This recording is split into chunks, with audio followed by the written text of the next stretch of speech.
can I get rid of the subjective criteria and focus more on the objective criteria? And the objective criteria for me was math, was the probabilities, were this things that I could say, this has definitely happened on Earth, it's documented, and the probabilities against that happening by random chance are really, really, really, really low.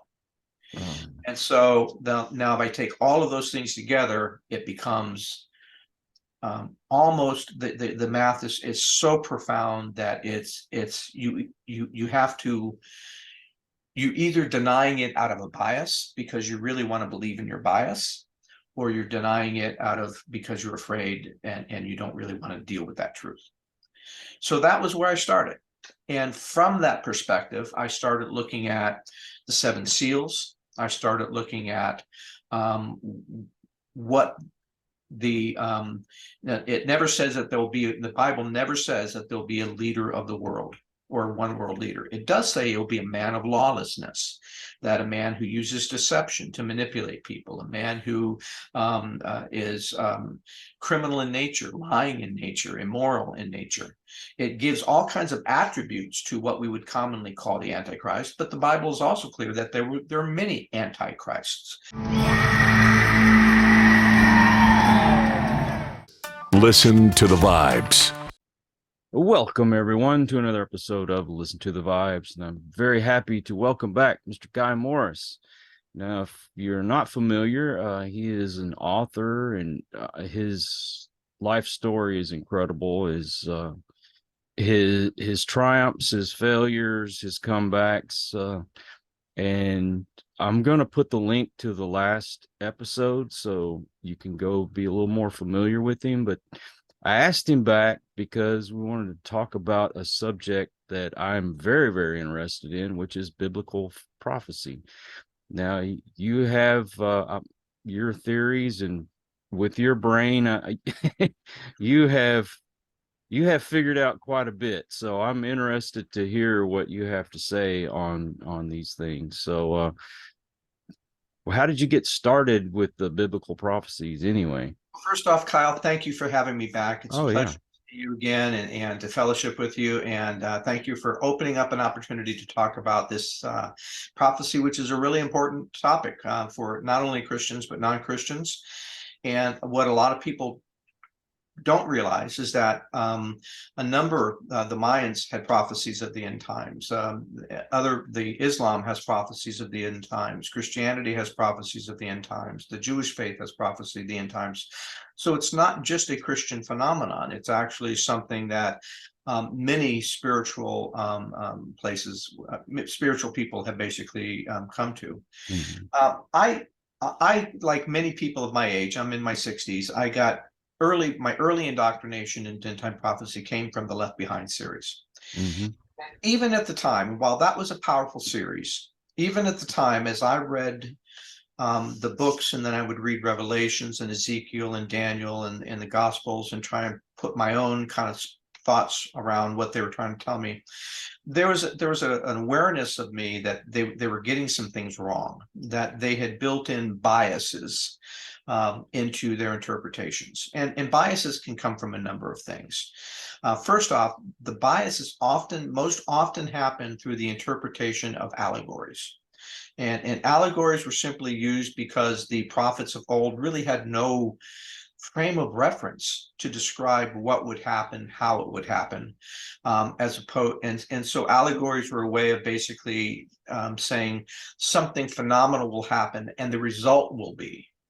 And so one of the key things for me in prophecy was to try and step back from the allegories, which I'm assuming I have biases as well. And so rather than step back from the allegory and focus more on, well, what did the allegory say would happen? What happened after the allegory? What was the result in terms of human history, in terms of the impact on the world or people or other things? And that was a real good one of the steps that I think I had to take. Now, for ages, people, back when the world was around 1,000 years old, that time frame when there was a big panic that we had entered in time prophecies. There were the Seventh-day Adventists that swore that the last day would come in the early part of the 20th century. There have been people throughout history who have said that the end times had either already come, that the prophecy had already been fulfilled through the Roman Empire and things like that. Or there's people that say, well, yeah, I believe in prophecy, but not for another generation or two. My grandchildren will have to deal with all that stuff. Or there's people that just say, now that's just a bunch of, delusional, drug-induced hokey. and so growing up, there was always the typical meme that you'd see, if meme was a thing back then, was a photograph of a guy with a long bushy beard, wearing a burlap sack, standing on the corner in Manhattan with a sign saying the end is near. And everyone basically looking at him, laughing and saying, what a kook. He belongs in an institution. And so there was a part of me, as a rational, intellectual, analytical type of person, to say, I wondered if there was a more objective way for me to think about prophecy, so that I wouldn't get caught up with saying, well, is his interpretation of the allegory right, or is this guy's interpretation of the allegory right? And there's lots of but one of the real turning points for me was I was divorced from my first wife. I was a single parent. My son was at his my ex-wife's for a weekend, and the week before that, or a couple weeks before this, I was reading a National Geographic magazine, which I love. It's straightforward. It really is informational, really great journalism, really amazing photography. They talk about cultures, they talk about religion, they talk about politics, they talk about the environment, they talk about science, really broad spread sort of view of the world in which we live in. And I love that magazine, I've always have. But I was reading a particular article, and in this particular article, it talked about how the huge decrease in fishing stocks in Asia, Americas, Latin America, Europe, basically all over the world, we were overfishing. And that the fish stocks were rapidly decreasing, combined with the rapid deterioration of the reef systems around the world, which are the nurseries of the fish stocks. We were seeing a potentially irreversible decline in ocean life.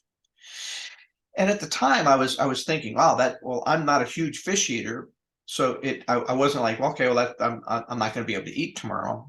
But there was something that triggered in me. Said, no, wait a minute. There was a prophecy in Revelation, and I went and looked it up. It's the prophecies of the seven trumpets.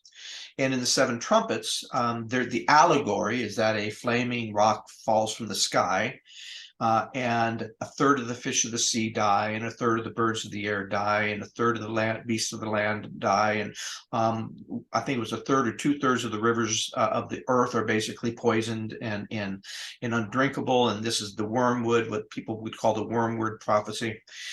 And I thought there was a part of me that said, no, wait a minute. No asteroid fell from the sky, and you would expect those things to happen if we had an asteroid impact. Right?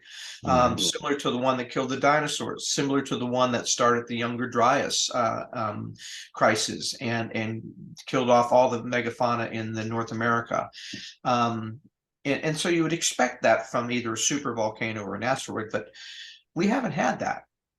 Yet, if I looked at when I realized that all of the other things that this prophecy said would happen in terms of flocks of birds, beasts on land, and rivers pollution had already occurred since 1948. Now, 1948, let me step back just a second. 1948 was when the UN agreed together, 140 nations agreed that they should carve out a part of the old Palestinian land, which used to be part of the Ottoman Empire, to create a land for Israel. Now, for those who are love Israel, those who hate Israel, those who hate the Palestinians, those who love the Palestinians. All of that is modern day politics that are irrelevant to the fact that nowhere in all of human history has a world body come together to say, hey, you see these dispersed people that have left their homeland, been kicked out of their homeland 2,000 years ago, let's give it back to them. That's a singular event in all of human history. Very unlikely, given how divided the world is, politically, economically, socially, for everyone to basically come together. And it took a Holocaust for that to happen. But that was a unique, singular event. That was, from a probability perspective, highly unlikely.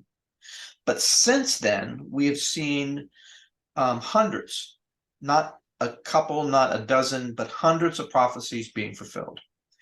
Now, some of them are subjective. We talk about as in the days, I hear a lot of churches saying, well, as in the days of Noah, it will be in the last days, and they focus on sexual and immoral immorality. Well, while that's true, those things have always been present on earth. And while we are in a time where they are more prevalent than they've ever been, in at least the last couple thousand years, it's not like they've always existed. They've been isolated. Maybe they've been hidden more, but they haven't really ever gone away. We've always had people of that kind of that kind of nature, from the Roman empires to all of the kings, religions, popes. It doesn't matter if you're religious, not religious. Doesn't matter what culture you come from, what nation you come from. Those things have existed. So if I said, well, let's take away the subjective prophecies and focus more on the objective things. So we can say we are in the sixth extinction. This has been documented through several books, a number of articles, multiple science magazines, multiple studies. We have seen a third of the fish of the sea, birds of the air, beasts of the land, rivers polluted. That's just one prophecy. That's just the seven seals. And so in my mind, I thought, well, I wonder if, and this was the geek in me kind of coming out, my inner dweeb, said, I worked with an oil company at the time. We had databases for geologic history that went back 100 million years. And we had, I went to the library and I got every National Geographic magazine that talked about environmental issues or any of the things that I thought were kind of included in prophecy. And I took about 15 prophecies because this was just more of an experiment. And only about 15 out of the hundreds of prophecies, things that I felt that I could at least get really valid data on from a third-party source. Not a religiously biased source to say, well, there's more immorality than there used to be. And I actually built a nonlinear regression probability model. I spent an entire weekend working on my computers at work. I had multiple computers, and so I would have one computer doing one task, another one doing another task. And I tried to calculate, well, what's the probability historically of creating a nation from the world body? What's the probability of a third of the fish of the sea dying without an asteroid or some other event? What's the probability of these things happening? I looked at the probability of nuclear power. I looked at the probability of intercontinental communications and travel. I looked at which prophesied men could be going to and fro, the increase in knowledge and how computers had added to that. And there were several, as I said, there's only about 15, but 15 where I can come up with real statistical validated facts to support in the course of a week, right? Just researching a week. And after a long weekend, it was like at 9 or 10 o'clock at night on Sunday night. I was finally done. I needed to go home and get some sleep because I had to go to work in the morning. And my son had come back and it was coming back. And I had come to a probability that it was 1 in 1.4 trillion that these things were random. And I thought to myself, honestly, well, gee, maybe I did my math wrong. That seems higher than I was expecting. Maybe my math is wrong. But it was the probability of this plus this plus this plus this plus, basically all of them together. And then I thought, well, even if I'm off by a factor of 10 or a factor of 100, That's still an amazingly large number. Yeah. And I realized that, well, either my methodology was completely flawed, which I'm going to play a Adrian Monk and say, yeah, I could be wrong, but I don't think so. Or it validated for me that we were in the last days. We were in the end times that had been prophesied, and people had been mistaking these things for years. Now, one of the other key things I realized in coming up with this analysis, that prophecy was never written to predict the future. It was written to interpret the present. It was written so that if you can get to a time when A plus B plus C plus D plus E, if you can basically say all of these things are occurring in my time frame, that's your wake-up call to realize that the groom is coming, and these days we're at those days. But for many years, people were using them to try and interpret them. I think a lot of the biases and allegory and corrections were because people were trying to interpret them, how to predict the future based on their current events, when they would say, well, it's not now, but in the future, it's going to look like this. And so one of the things that I felt were wrong out of the Left Behind series was the idea that there was a single, and you hear this all the time, the one world leader, that there would be a one world government, there would be a one world religion, that there would be a single leader, and that leader was the Antichrist and the cause of all these bad things. And I thought, I'm a pretty practical thinking guy. I honestly cannot conceive of any time in the near future or even distant future where Russia, China, the United States, all of Europe, all of Latin America, all of Asia, all of Africa will agree that they're all part of the same nation and elect a single person. Right. That's just now at the time that people were thinking, well, the Pope, right? Well, but the Pope doesn't really have the power to change currency. The Pope doesn't have the power to enforce, doesn't have an army. And so there were a lot of times they would basically apply to something, to a local or a bias of some sort, and misinterpret what prophecy was really saying, because they weren't really looking at it. They were trying to basically use their own filters to interpret that. And so I started realizing that prophecy was not about predicting the future, and that the more we go into the future to try and understand what that allegory is going to mean, as opposed to what the outcome is, the more we get into error. Mm-hmm. So for me, I start looking at, well, if a prophecy hasn't occurred based on the outcomes of that prophecy, then it hasn't occurred yet. And how that might happen is really, you have to be honest and say it's speculative. Maybe there's some validity to it, maybe, probably not. And I'll confess, I even do this a little bit in my books. I look at the third temple and scenarios in the world that might lead to that. But those are speculative, and I tell people that's speculative. I'm not saying that's how it's going to happen. I could be real wrong. And the first thing you need to learn, anybody who studies prophecy, is the ability to admit that you could be wrong. And that there might be other aspects that you're not seeing. There might be biases that you're factoring in that maybe you're not aware of. But so that's why I try to really get it down to, can I get rid of the subjective criteria and focus more on the objective criteria? And the objective criteria for me was math, was the probabilities, were this things that I could say, this has definitely happened on Earth, it's documented, and the probabilities against that happening by random chance are really, really, really, really low. And so now if I take all of those things together, it becomes almost, the math is so profound that you have to, you either denying it out of a bias because you really want to believe in your bias, or you're denying it because you're afraid and you don't really want to deal with that truth. So that was where I started. And from that perspective, I started looking at the 7 seals. I started looking at what it never says that there'll be, the Bible never says that there'll be a leader of the world. or one world leader. It does say he'll be a man of lawlessness, that a man who uses deception to manipulate people, a man who is criminal in nature, lying in nature, immoral in nature. It gives all kinds of attributes to what we would commonly call the Antichrist, but the Bible is also clear that there are many Antichrists. Caesar was an Antichrist in that he lived completely contrary to the teachings of the Lord. Mm-hmm. And Hitler, we could argue Hitler, Mussolini, Stalin were all antichrists. I could make the argument that Putin, Xi, and some of our own leaders are antichrist in their nature. And so we have to kind of just get rid of this idea that there's only a single person and that he somehow deceives the whole world, because that's not really what the scriptures say will happen.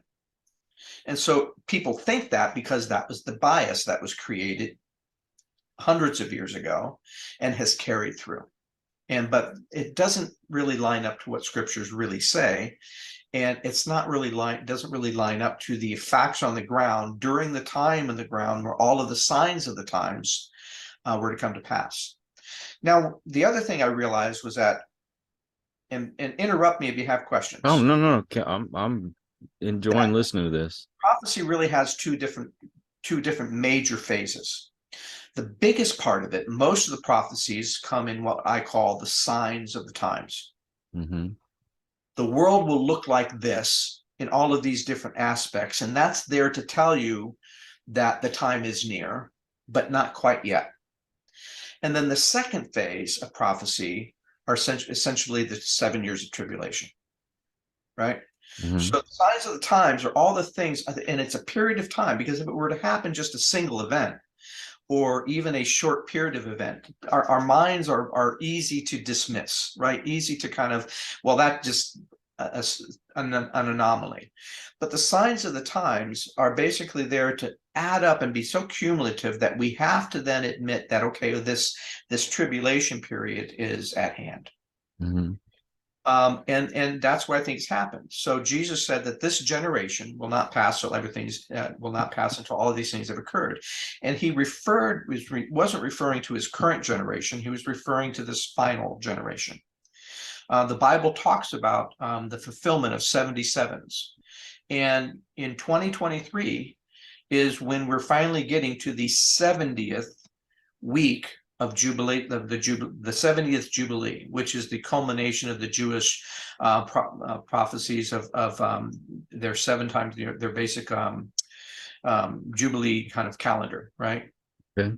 Now, ironically, incidentally, coincidentally, or probably, the probabilities of us, all of these things happening since 1948, when Israel finally becomes a nation, which in itself fulfilled a prophecy saying until the end of the age of the Gentiles. And for years, I wondered what that meant until I heard of one pastor say it's the age when Gentiles would stop ruling over the city of Israel. Right? When Gentiles, because once the Romans basically got rid of, destroyed Jerusalem and took over, it wasn't that Jerusalem was abandoned entirely. The Romans actually tried to turn it into a Roman city. And then became other cultures, and the Muslims, and then the Ottomans, and et cetera. But it wasn't until 1948 or 1967, more accurately even, that the age of the Gentiles ended. And that's ironically when all of these other prophecies started to be fulfilled.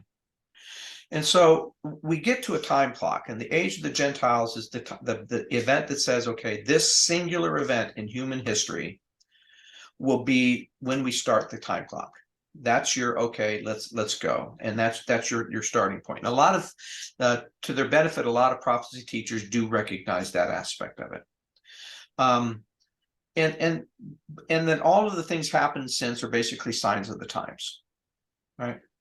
So we're in those signs of the times. Now, in that period, then, if we're in that period, then we should be able to look up and say, well, how are all these other prophecies being fulfilled? Can I find evidence of them being fulfilled in a meaningful sense that actually aligns with the other things scriptures are talking about? And so that's why I got started in it. That's why I believe in it. I kind of became convinced by the objective analysis, and I look to, in my books, the reason I write political thrillers is because I can combine politics and world religion and world economics, climate, social changes, technology changes, artificial intelligence, weaponry, advanced weapons. I can combine all of these things, and the nature of some of our recent leaders, and actually start to get a better viewpoint as to how to interpret these many prophecies and how I can align those up to things that are actually occurring in our daily lives now. And they're cumulative. Right. You see the seven trumpets. It's not like the seven trumpets happens and all of this sixth extinction starts, and then that stops, and then we start another phase like the seven seals. But they're cumulative. These things are additive. It's like this will happen, and then this will happen as well, and this will happen on top of that, and then all of these things will start to stack up, and that will be your world viewpoint as you get closer to the tribulation period. So you think that there's not a singular Antichrist that's, I guess, going to have the influence over us, or supposed to be a false prophet. And I know that the Bible talks about a lot of false prophets, and that there's plenty of them. Yep, we're seeing them, and there are plenty of them. And so does that mean that there's one that stands out more than the others? I would argue no, because, for example, right now there is a man in Israel that many of the Jewish Pharisees and rabbis believe could be the Messiah, their Jewish Messiah. And they would never accept a false prophet from a Christian culture because they just discount everything we do as false religion anyway. They would never really think in terms of a false Messiah in the Islamic culture because they don't really see them as anointed in any sense. And so to some extent, we're going to see false prophets rising up in all of these major religions, basically conflicting and deceiving their local flocks into believing different things. For example, in Iran, there's a lot of speculation that the Ayatollah Khomeini's son, Manitoba, I think is, I'm not sure I'm pronouncing that wrong, could be what the Islamics call the Mahdi, which is their version of a Messiah. And that the Mahdi will prove himself by redeeming the city of Israel from the Jews, right? By basically restoring that to Islamic rule. In contrast, the Quran basically says that the Mahdi will come from Mecca, and so the current crown prince is often spoken of in those circles. So you got the Shia and the Sunni sects in Islam, and so the Shia sect believe that the son of the Ayatollah is the Mahdi, but the Sunni sect will now, there's a large segment of it that believes that the crown prince, with his reforms and his desire to create peace in Israel and some of those things will be the Mahdi. If you look at their prophecies, before the Mahdi will come something they call the Dajjal, which is their form of an Antichrist, somebody who's deceptive, manipulative, hateful, violent. And so we're seeing all of those things happening in that sect as well. So we look at some of the false prophets in Christianity, and we can certainly point to some of the radical, hateful trends from some of the televangelists and some of the mega churches. And so when we mix our politics with our religion, we basically dilute the religion. We dilute our faith by basically prioritizing and idolizing political movements. And so I don't believe that the Democrats are righteous or that they're evil. I don't believe that the Republicans as a whole are righteous or evil, but I think that we have to be completely agnostic in political terms in order to see, not to idolize either one, because they can become idols. Just as we've created idols out of celebrities, we've created idols out of Elon Musk and really smart people and with rich people. And so we remove the idols and we say, well, what does Scripture say will happen? Who does Scripture say we should be focused on? You kind of put all of these things sort of in the background, and then you can look at them and say, well, how are they lining up relative to what Scripture says will happen? And I think that's the healthier way to go, right? To be honest, I was trained to be a capitalist. I was a Republican for many years, and believed more in the free market systems and believed more in the economic growth of things. Because I was traumatized as a child, I also I was very poor. I worked alongside migrant workers. And while I knew that my hard work had helped change my life, I also recognized that were things that God had done in my life that changed my life even more. I'm compassionate. I'm humanitarian. I believe that Christ came and he gave us the example. He fed the poor. He healed the sick. He took care of those who were downtrodden. He took care of the only sect that he rebuked more often than the others were the religious Pharisees, the people who thought that they were so religious that they could look down on others. And those are the people that he attacked almost consistently. So we can apply that to our own lives and our own culture today. And so, yeah, I think that we do have a lot of false prophets. And I think there will be a spirit of Antichrist that rises up. And you can see this rising up in, as I said, in Russia, in China, a few places in Europe, a few places in Asia and Africa and South America, and even in the United States. We can see that happening. Now, I read once one place that the interpretation of 666 was a little bit off. We keep looking for a man that's going to stamp 666 on our foreheads and on our hands. But 666 in one interpretation became the accumulation, the pinnacle of human systems. Basically, humanity putting itself above godliness. And we see that also happening in terms of artificial intelligence, in terms of global banking systems that can try to control what currencies we use and how we develop currencies and what we want to do. And right now, the world, now I don't believe COVID was a manufactured crisis. I think that it wasn't just as some believe that it was some sort of deception that happened in the US only. It's been a worldwide phenomenon. Tens of millions of people have actually died. Hospitals have basically been overloaded. It has really stretched the system from China to the United States. Nobody's been immune. And so it has been a real crisis. And to say that it was a manufactured one is to imply that China is working with Europe, is working with the United States to come up with this manufactured crisis, and that's not the case.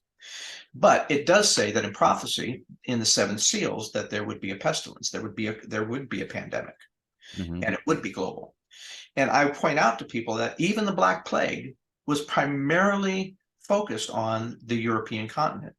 Didn't affect the Americas, didn't affect South America. It was didn't really affect Asia, didn't really affect Africa. It was localized. And so even if I look at the Spanish flu in 1911, that killed tens of millions of people, that also was somewhat localized to Americas and Europe and a few other places. Only since we've had global travel, global communications, where I can fly from China to San Francisco in a day or a few hours, and that's happening to the tunes of tens of millions of people every year or every day, every week, have we really seen this sort of global level of pandemic that threw the entire world economic system on its heels. So if I look at the seven seals, so one of the premises of one of my books, The Swarm, is that we've entered into the phase of the seven seals, which deals with rising accumulation of war and war capabilities, false prophets and false teachers rising up, a pandemic that would basically be worldwide, economic turmoil that would be worldwide, and we're seeing that just beginning to start unravel as well. The division of man, so the fifth seal is really about persecution, but it's also goes back to what Jesus said would be brother rising up against brother, families basically splitting against each other. And we're seeing that happening all over the world. not just in America. Definitely. We're seeing it happen everywhere. Mm-hmm. And so we're now in the seven seals phase of prophecy, where those things are aggregating up. And so one of the things that when I hear 666, I was getting to get back to that, was that this was really world systems.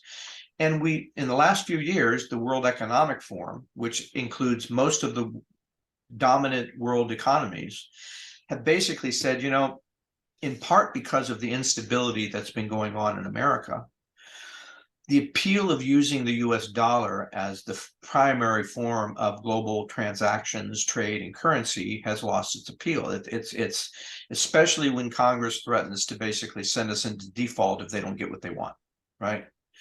Yep. That creates uncertainty in other countries, that they don't necessarily want to be tied to our bad politics.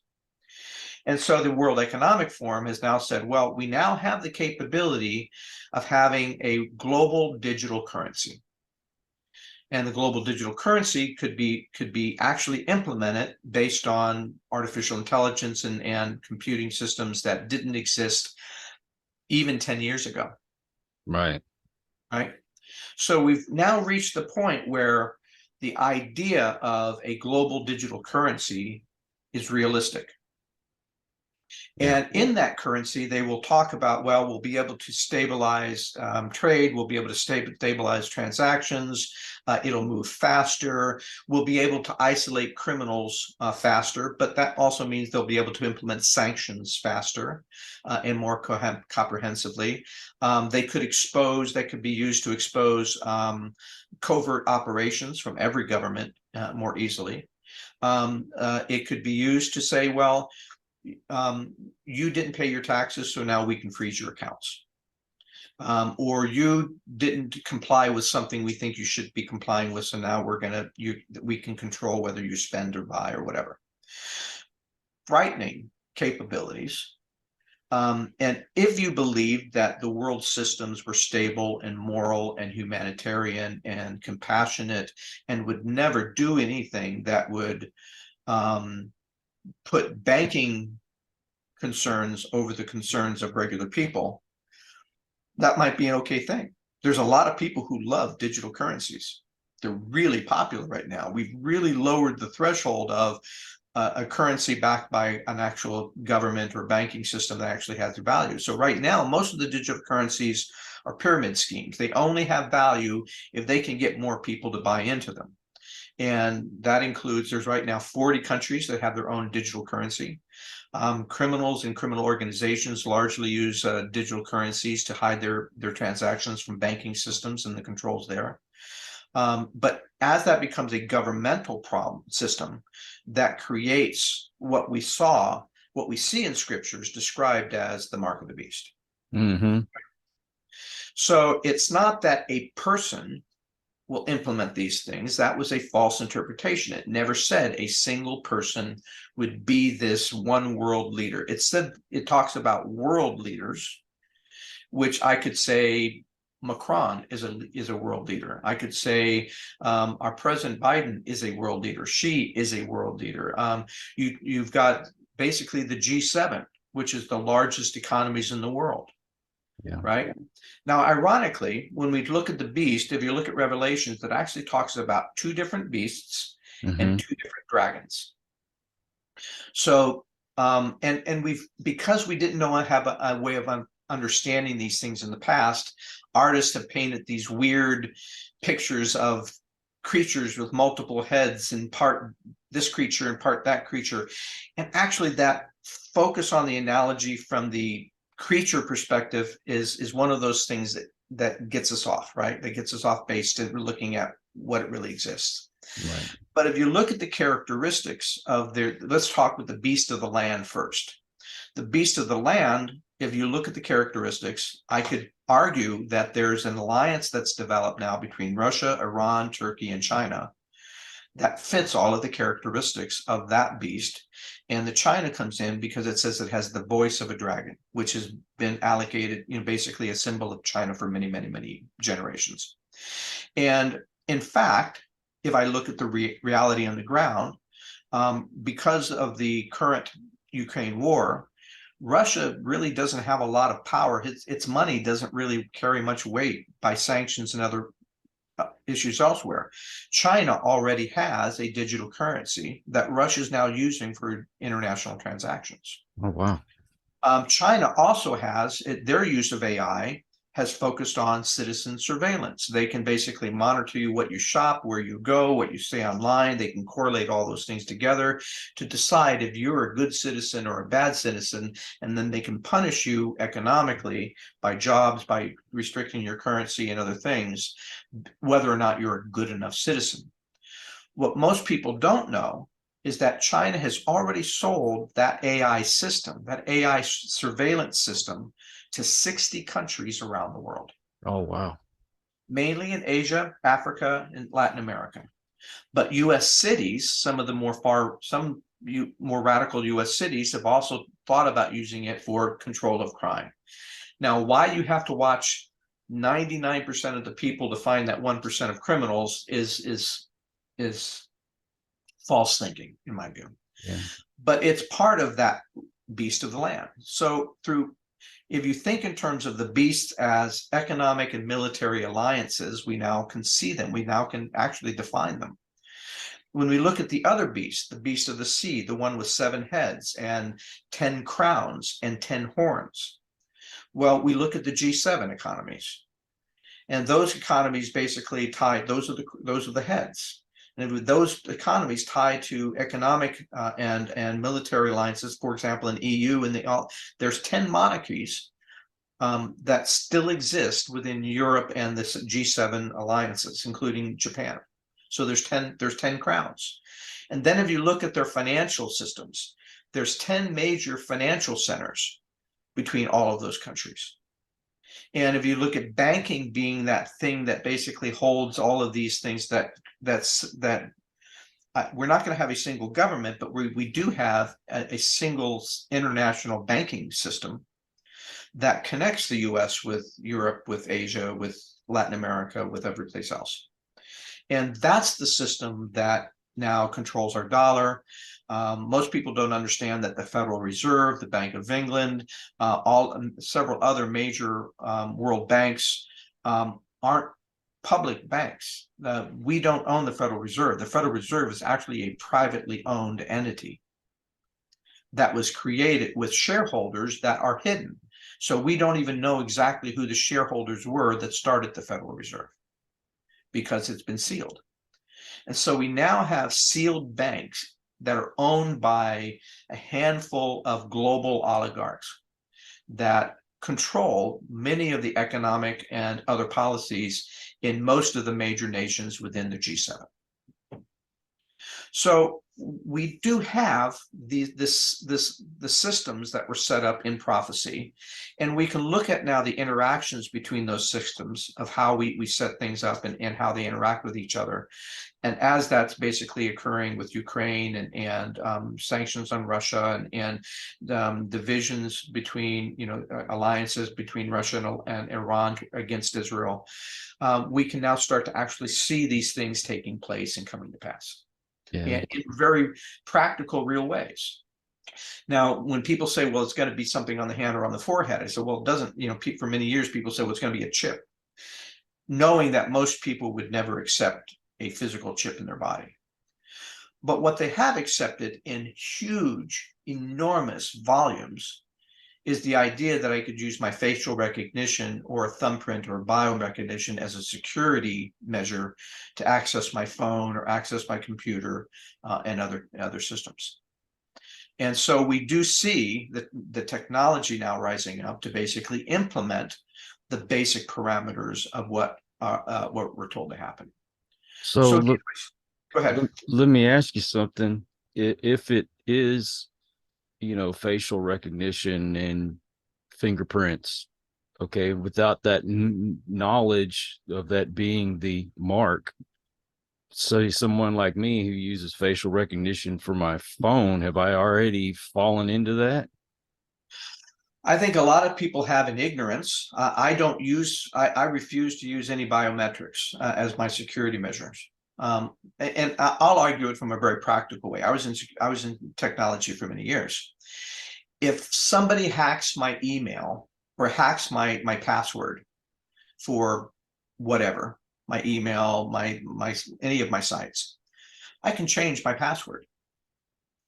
If somebody hacks my facial recognition software, and this has already happened, in 2019, 2.1 million facial recognition individuals' identities were hacked out of a company called Clearview, which is the same company that uses facial recognition to get you through quickly in the lines at the airport.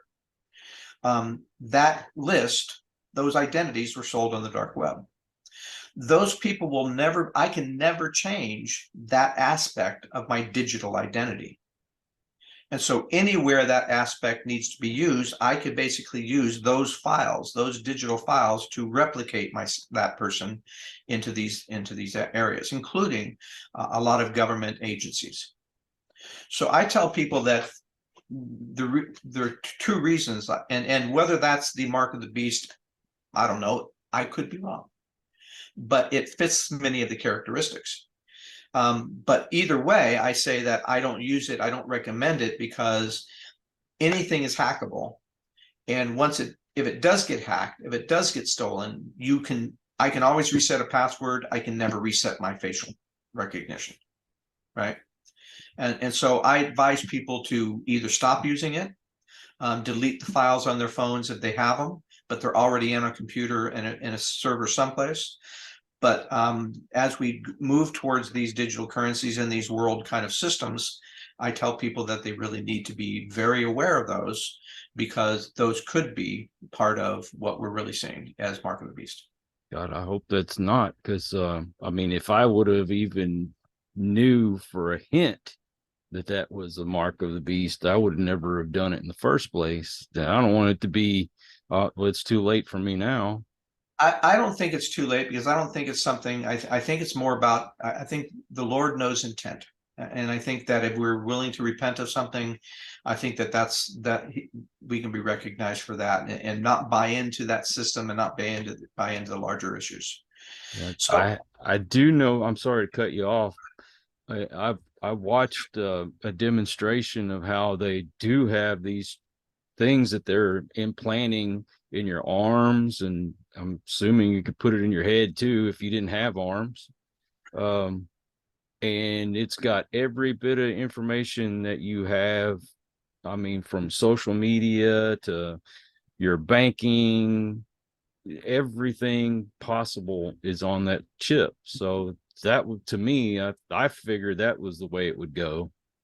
that's one, and it doesn't necessarily mean it's one thing or the other.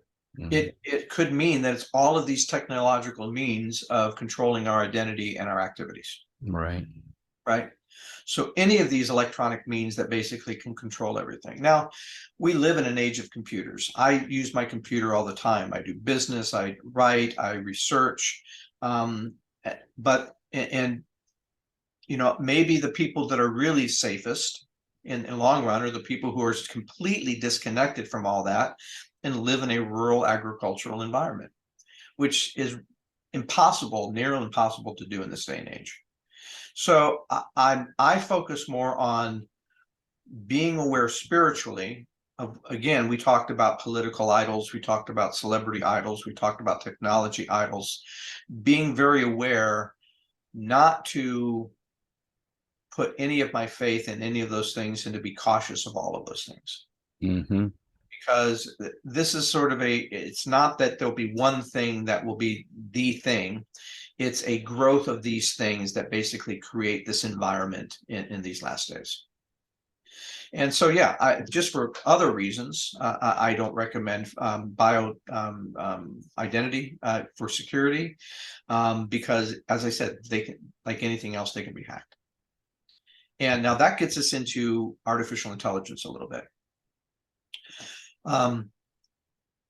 I was one of the early innovators into artificial intelligence, and before it was machine learning and the early stages, there was a phase of it called expert knowledge systems, and I was an innovator and an adapter of those systems in one of my companies, and we used it to do operations and do certain tasks.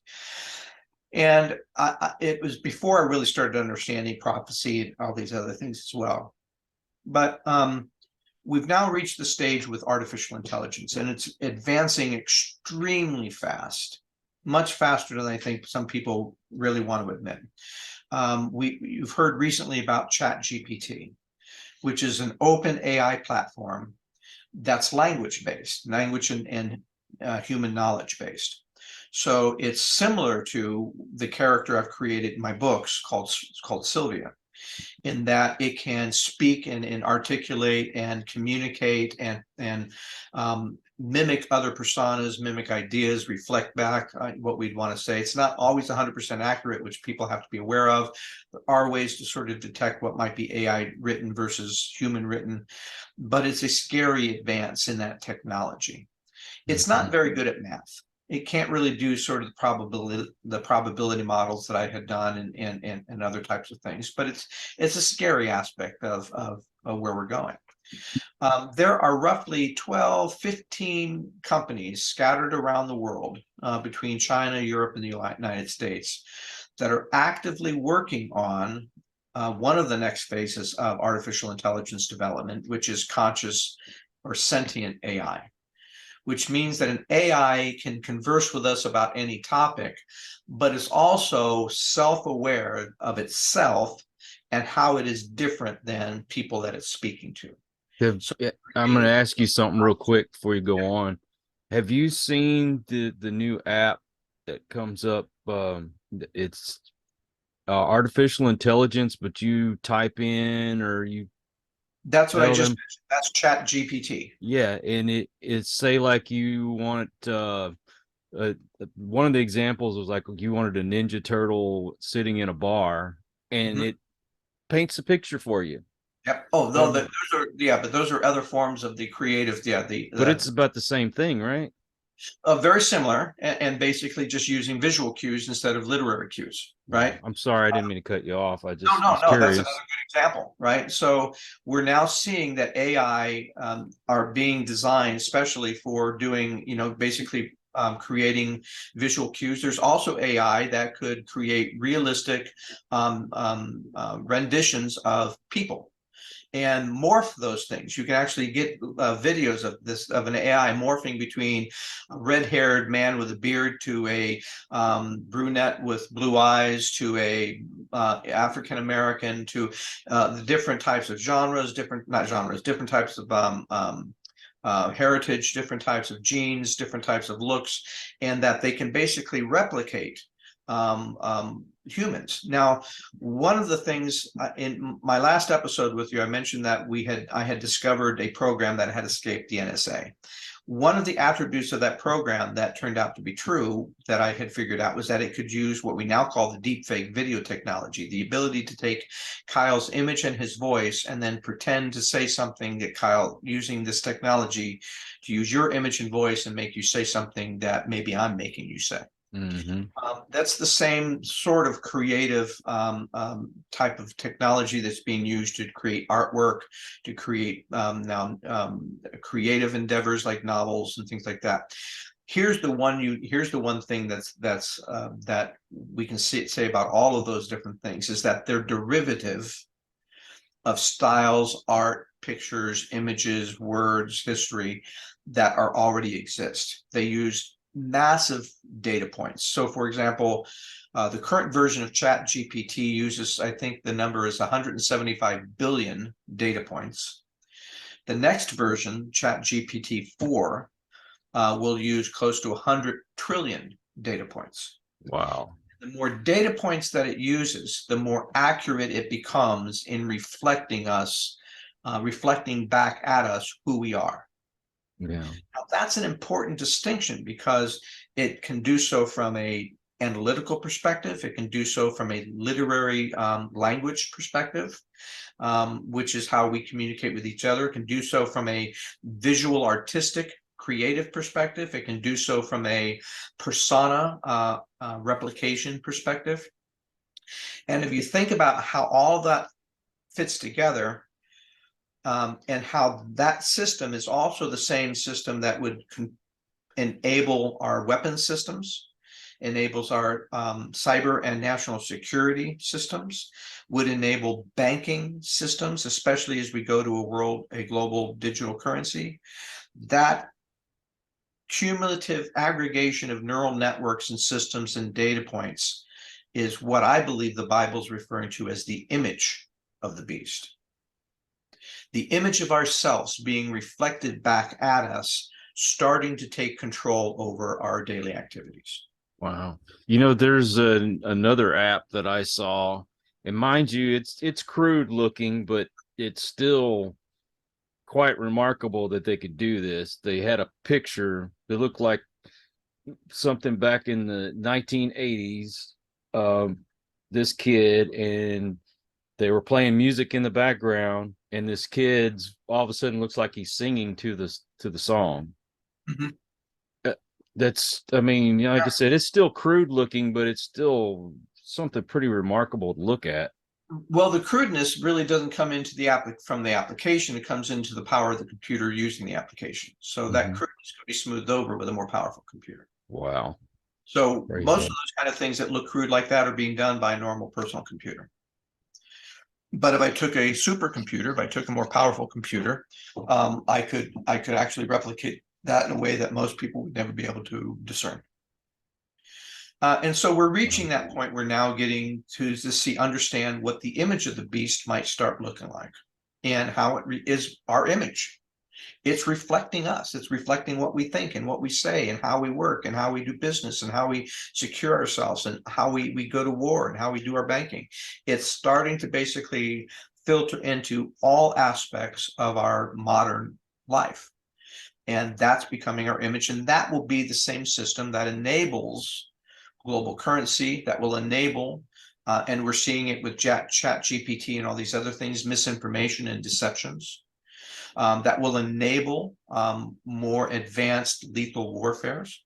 Right now, the NSA and certain parts of the NSA, there's a group in the NSA that's sort of their Navy SEALs of cyber security, could have the capabilities to essentially take down an entire national network. So imagine if overnight the internet were basically taken offline. You couldn't get access to your banking. You couldn't get access to your email. You couldn't get access to any of the news or information you have online. Social media would go away. All of these other applications that are now service cloud-based applications go away. We now cripple overnight. If I take down the cell phone towers and the infrastructure, you could, with the tools that we have today, we could basically destroy that entire infrastructure of a country or a company or an individual. And so we're reaching the capabilities to say, well, we have that control. Now, of course, they wouldn't do that intentionally unless it was an enemy attack.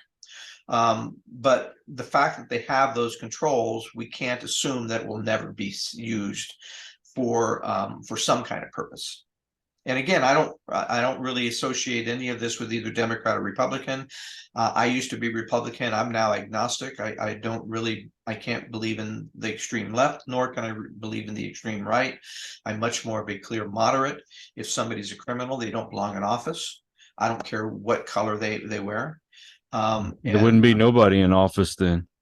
Well, we'd have to then have different criteria if we could get into office. And I don't think there'd be nobody, but I certainly think there'd be a lot fewer. I think that there are honest people in office, but they are overwhelmed by the dishonest ones for sure. Yeah. And so, we have to really look at all of those things and say, well, that's the world in which we live. So does that line with prophecy? Right? And it's not to say to pick apart how the world is working. The question that we keep coming back to, and I kept coming back to, is, does this align with prophecy? And if so, what does Scripture tell me how I should read? How am I supposed to respond to all of these things in a scriptural manner? Right? I believe the answer to that lies in these 7 messages to the 7 churches. Now, some people will say, well, those were just churches that existed. They were all churches that existed in Turkey. Those were all basically the modern, churches that existed long time ago. But you could look at those and find correlations to churches that exist today. And so one of the most important things I think a pastor could do, rather than go through the teaching of the 7 churches and point to the other guys, a good pastor will go through the teachings of the 7 churches and say, how does any of this apply to us? How does any of this apply to me? Am I in one of those categories? Am I doing one of these things? How do I make sure that of the 10 virgins that were waiting for the groom, and only 5 of them had oil in their lamps when he came? What does that mean, and how do I make sure I have oil in my lamp? Is it my political awareness? Is it my political activism? Is it my wealth? Is it my career? Is it my social environment?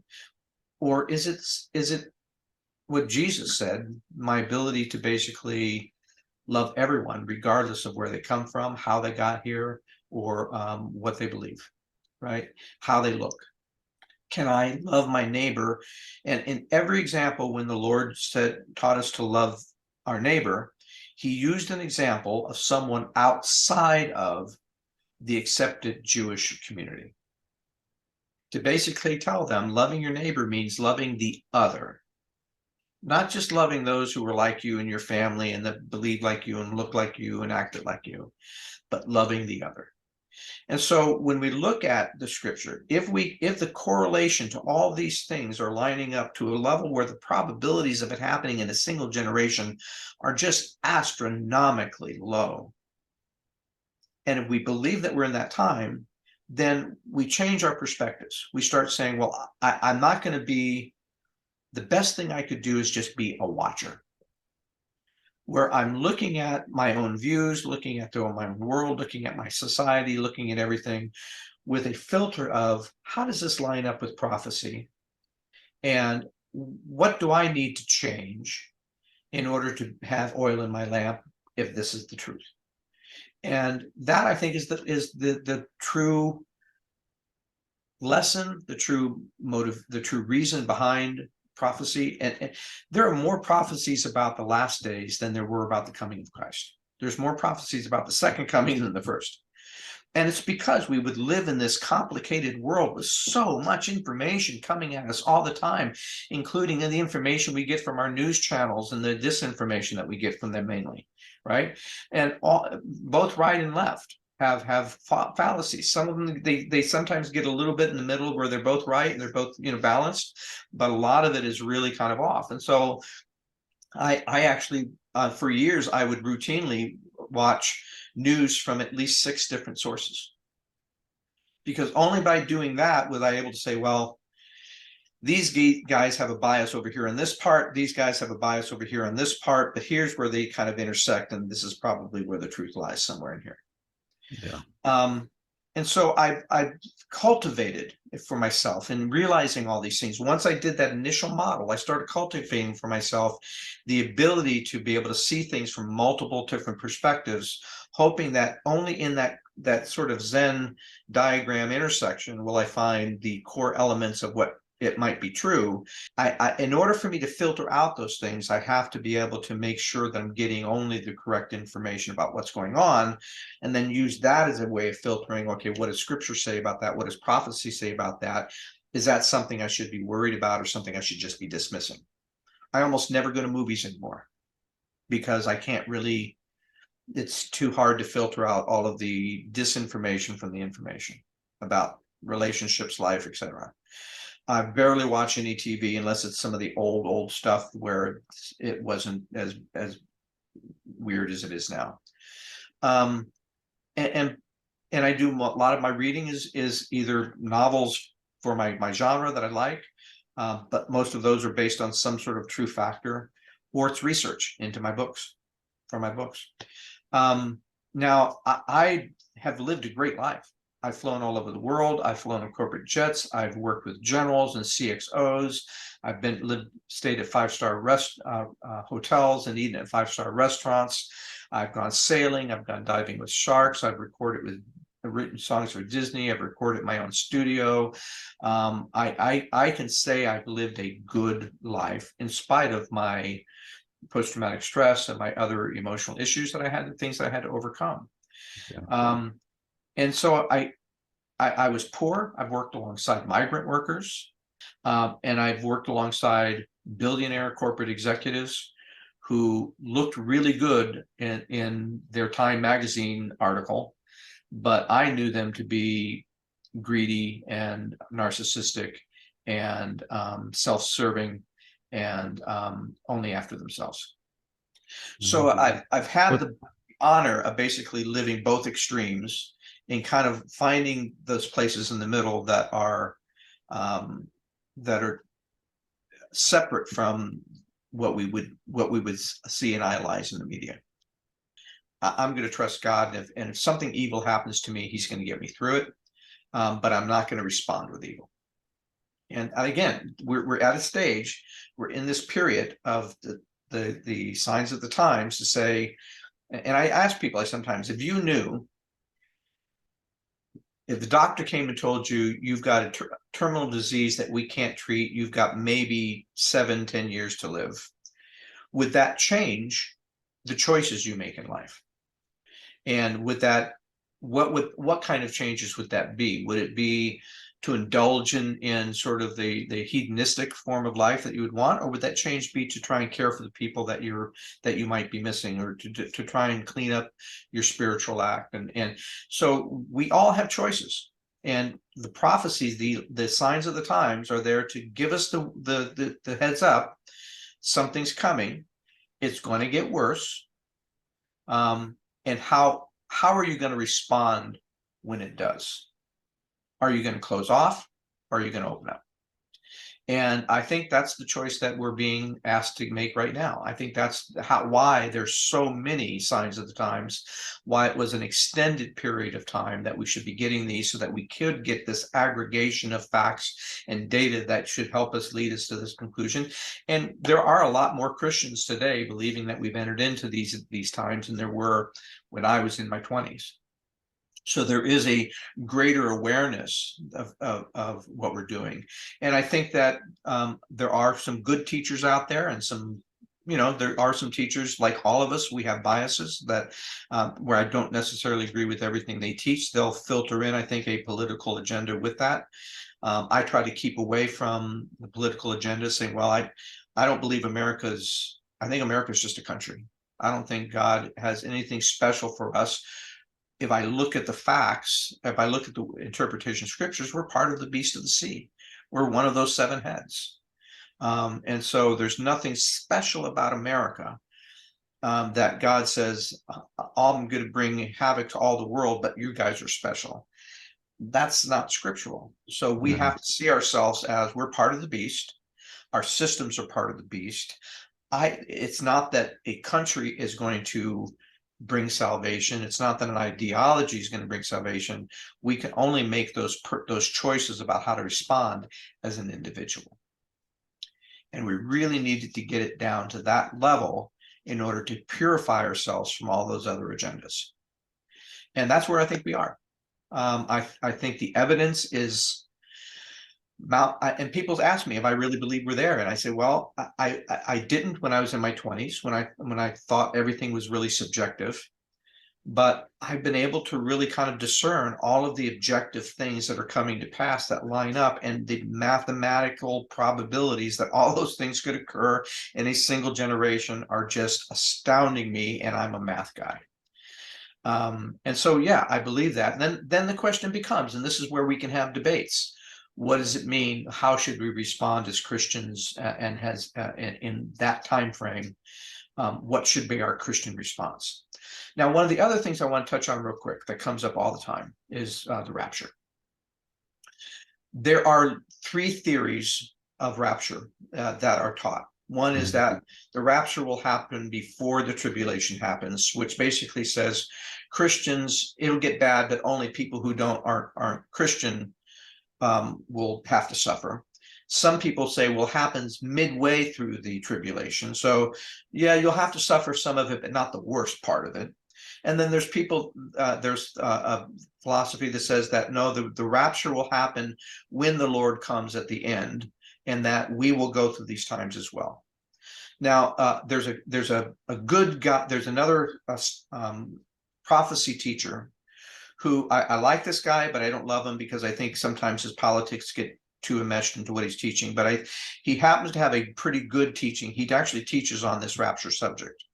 And he, like him, I believe that in the latter, that the rapture will happen at the end when the Lord's coming to basically, with his angels, to kind of change things entirely.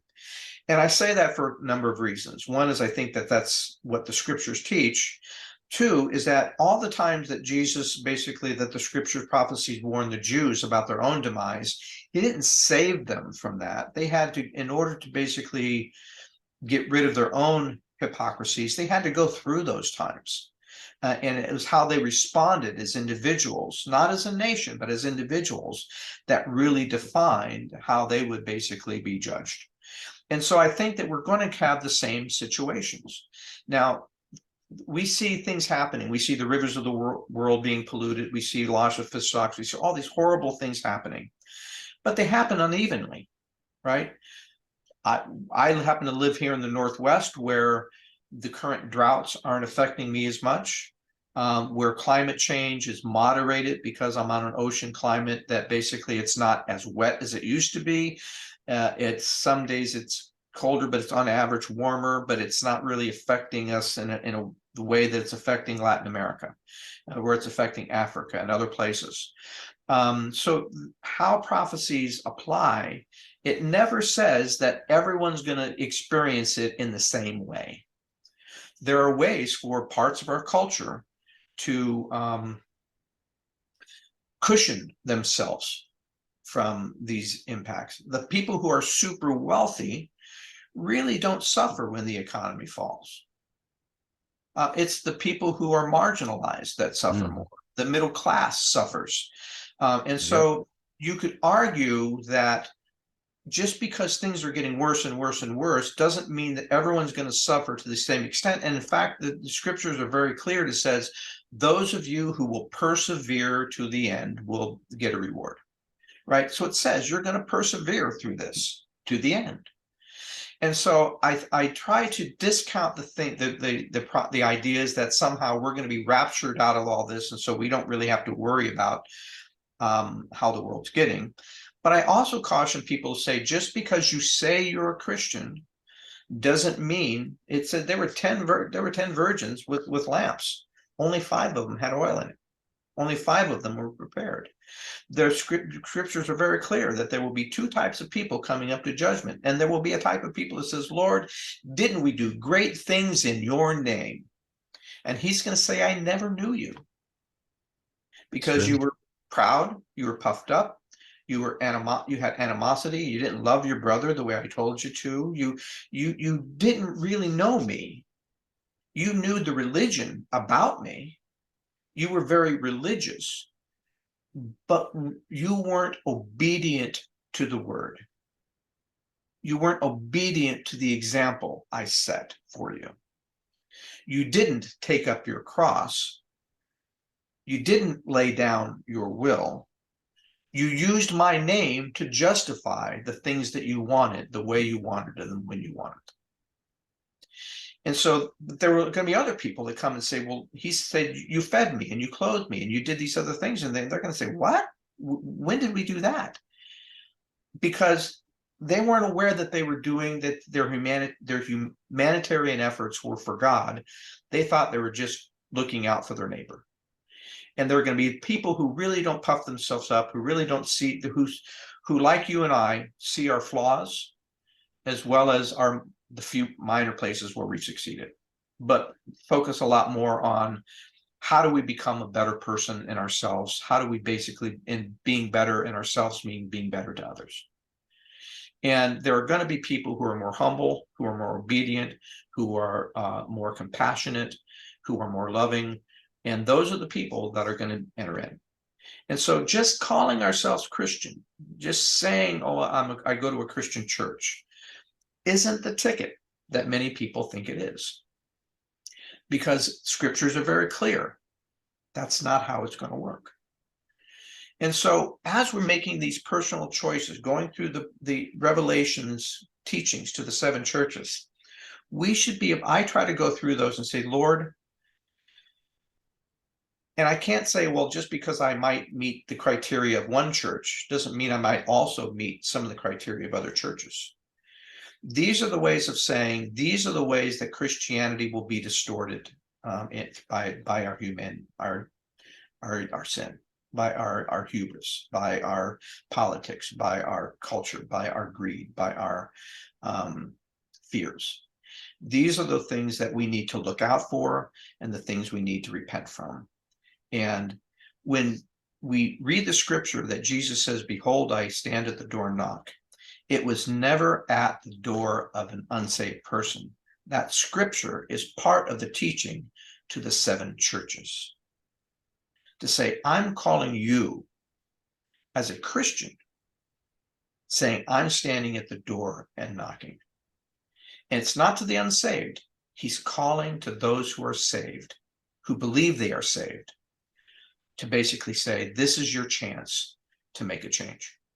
And I think that's where prophecies are powerful, is when we as Christians don't exclude ourselves from the suffering, don't exclude ourselves from the world systems and the misinformation and the misguidance and the false prophets and all the other things that were going to come. Don't exclude ourselves from the idea that we need to get oil in our lamps. We need to change ourselves if we're going to have oil in our lamps and be ready for this turmoil that's going to start happening. And we can see the setup for it all over the place. There's just so many data points, we get overwhelmed by them. But if we use that overwhelming to basically numb ourselves from it without trying to be aware and trying to understand it, we do ourselves a disservice. And I think that we're in that stage now where we can apply the teachings to the 7 churches to our own life. And that's where we can expect the unexpected to happen. That's true. Well, I have to say, one of the reasons why I do this show is I try to bring different perspectives. I don't just have, people that have the same views as I do come on here. There's things that I can compromise on, and there's some things that, I hold dear and but that doesn't mean I don't have a soft heart. Yeah. I think that's one of the problems is a lot of people, they do harden their hearts and they're not willing to listen. So we have to have a platform where we can sit down and actually talk. Yeah. And another thing God tells us is we have to get our own houses right before we can go out and talk to other people. And I tell you what, it's opened my eyes to a lot of things that make me think. Some things I need to work on, I know. But I think that's true of all of us. And yeah. I'm aware every day of where I'm failing. And it's taken me decades to get to where I am today. So for me to think that I can somehow be better by next week is a little bit delusional. Yeah. But it's an ongoing process, and I think it's more about the process of getting up every day. And Jesus gave us a great example. He said, "There's the guy that stands up at the altar and says, 'Lord, I thank you, I'm not like those other people.'" And then the other guy, he says, he points to the other guy who's sitting in the corner, who's too timid to even raise his eyes to heaven, beating his chest, saying, "God, forgive me, I'm a sinner." And he said, Yep. That man went away justified rather than the first.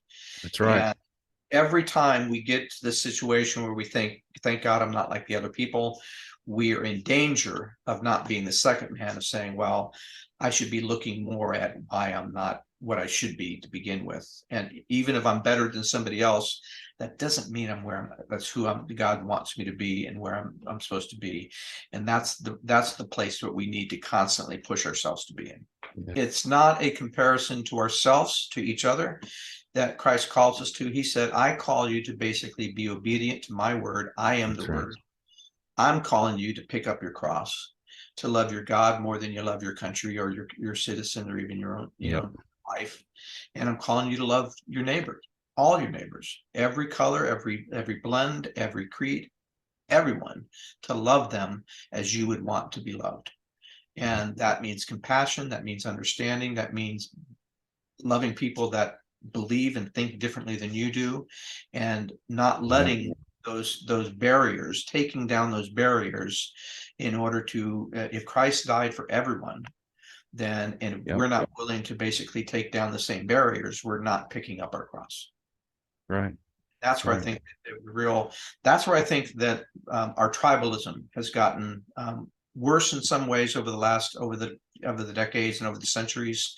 And I think that certainly the media reinforces on all sides, all media reinforces those barriers and those walls. And that's why I think that it's important to see them as such and have multiple different forms to better understand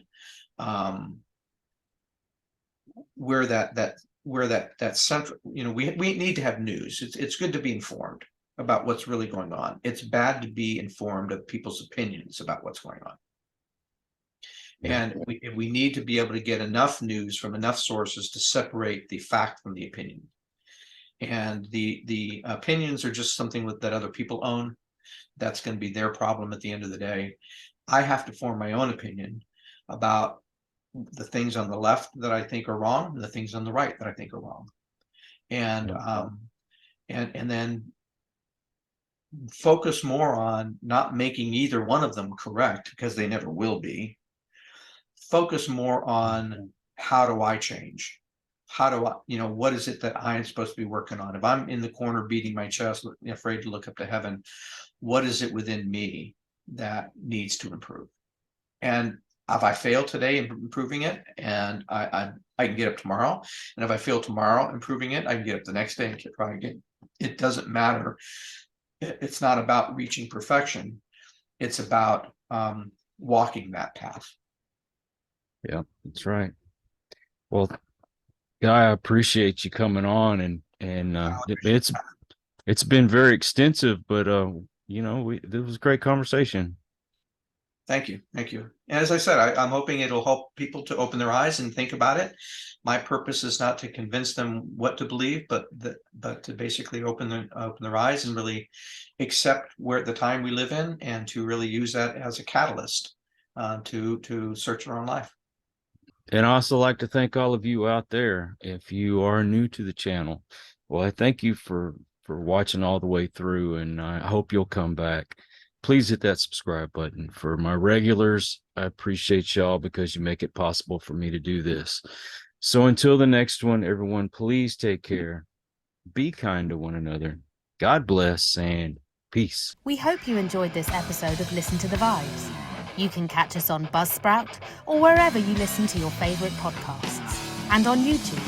Follow us on Facebook at The Vibes Broadcast Network,